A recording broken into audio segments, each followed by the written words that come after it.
കർത്താവേ, നിന്റെ ഉന്നതമായ നാമത്തിന് സ്തോത്രം ചെയ്യും. കർത്താവേ, നിന്റെ വിശുദ്ധ പൗരോഹിത്യത്തെ മഹത്വപ്പെടുത്തണമേ.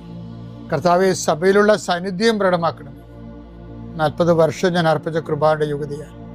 കൃപാസ്ഥാനത്താറെ ജീവനോടെ പ്രത്യക്ഷപ്പെട്ട മാതാവിന്റെ മാധ്യസ്ഥ കർത്താവെ, അപചാരിതവും ആകസ്മികമായ അപകടങ്ങൾ, തൊഴിലുമായി ബന്ധപ്പെട്ട് വരുന്ന അപകടങ്ങൾ എന്നെല്ലാം അങ്ങയുടെ മക്കളെ അങ്ങ് പരിപൂർണമായി സംരക്ഷിക്കണമെന്ന് യേശുനാമത്തിൽ പ്രാർത്ഥിക്കുന്നു. കർത്താവ്, അന്ധന് കാഴ്ച നൽകിയവനെ, ചെകിടിന് കേട് നൽകിയവനെ, ഊമ്പന് സംഭാഷണ ശക്തി നൽകിയവനെ, മഹോരോഗ്യസ്യപ്പെടുത്തിയവനെ, തളർവാരോഗ്യസ്യപ്പെടുത്തിയവനെ, മരിച്ചവനെ ഉയർപ്പിച്ചവനെ, കർത്താവേ, നിന്റെ തിരുനാമം സ്തുതി പറയുന്നു. ഈ പ്രാർത്ഥന ചെല്ലുന്ന ഇടങ്ങളിൽ എല്ലാവരും രോഗികൾ കർത്താവിൻ്റെ നാമത്തിൽ ആശ്വസിക്കുകയും സൗഖ്യമാകുകയും ചെയ്യട്ടെ. കർത്താവെ, സമാധാനമില്ലാത്ത കുടുംബങ്ങൾ, ഭാര്യ ഭർത്താക്കന്മാർ, അകന്ന് താമസിക്കുന്നവർ, കർത്താവെ, പരസ്പര സ്നേഹമില്ലാതെ കഴിയുന്നവരെ